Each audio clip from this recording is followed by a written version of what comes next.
Hello दोस्तों। आप सभी का स्वागत है ई स्कूल के यूट्यूब चैनल में। एंड आज के सेशन में हम लोग डिस्कस करने वाले हैं modified internal rate of return MIRR। आज के सेशन में हम लोग ये डिस्कस करेंगे कि modified internal rate of return होता क्या है। एंड ये IRR जो हमने लास्ट सेशन में डिस्कस किया था IRR के बारे में, तो उससे ये कैसे बेटर ऑप्शन हो सकता है हमारे लिए। तो देखिए, MIRR को समझने के लिए एक बिजनेस केस स्टडी हमने रखा हुआ है। हमारे पास एक दो प्लान है हमारे पास। एक में हम 12 लाख रुपए इन्वेस्ट कर सकते हैं और एक में हम 8 लाख रुपए इन्वेस्ट कर सकते हैं, प्लान 1 एंड प्लान 2। अब अगर हम 12 लाख रुपए इन्वेस्ट कर रहे हैं तो हमारे पास पूरे 5 साल में ये रिटर्न आने वाला है। एक एस्टिमेट रिटर्न ये आने वाला है। अगर हम प्लान 2 में इन्वेस्ट कर रहे हैं तो हमारे पास इस तरीके से पूरे 5 साल में हमें रिटर्न मिलने वाला है। अब IRR से हम ये पता लगा सकते हैं कि ये जो हमें रिटर्न मिल रहा है इसका रेट ऑफ रिटर्न क्या है। ठीक है, रिटर्न जो हमें मिल रहा है उसका रेट क्या है।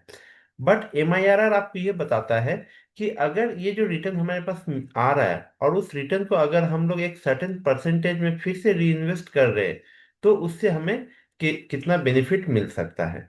तो देख लेते हैं, सबसे पहले हम लोग IRR को देख लेते हैं, IRR निकालते हैं। उसके बाद हम लोग MIRR के ऊपर डिस्कस करेंगे। तो यहाँ पर इक्वल टू IRR हमने लिखा, ब्रैकेट ओपन किए। एंड उसके बाद हम लोग फंक्शन आर्गुमेंट एक बार ओपन कर लेते हैं। एंड यहाँ पर देखिए वैल्यूज आ रहे हैं, तो हम लोग क्या कर रहे हैं, यहाँ पर पूरे वैल्यूज को यहाँ से सिलेक्ट कर लिया। सिलेक्ट करने के बाद हम ओके करेंगे। तो internal rate of return plan 1 के लिए क्या आ रहा है, 13%। अब प्लान 2 में आते हैं हम लोग। प्लान 2 का अगर हम लोग IRR निकालते हैं तो ये क्या हमें देगा, वैल्यूज है, वैल्यूज को हम सिलेक्ट कर लेंगे यहाँ से। एंड करने के बाद ओके करेंगे। तो देखिए 19% आ रहा है।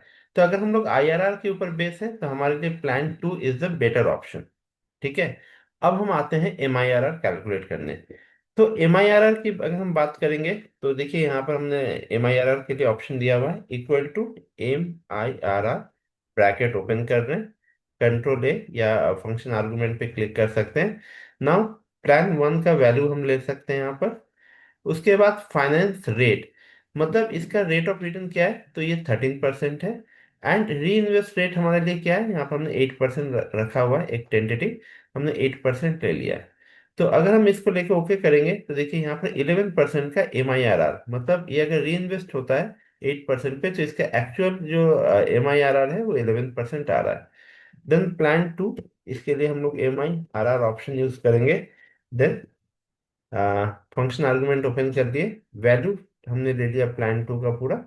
देन फाइनेंस रेट इसका क्या है, 19% का इसका रेट ऑफ रिटर्न है। एंड री इन्वेस्ट रेट ये 18% हमने ले लिया। देन हम यहाँ पर ओके कर सकते हैं। तो ओके करने पर क्या पता चल रहा है, MIRR प्लान 1 के लिए 11% है एंड प्लान 2 के लिए हमारा 14% दिया गया है। तो इससे हमें ये समझ में आता है कि plan 2 is the better option. अगर हम प्लान 2 में जाएंगे तो उसमें हमें rate of return, actual rate of return जो है 14% हमें मिलेगा। तो ये था हमारा MIRR function in Excel. So thank you for watching this video.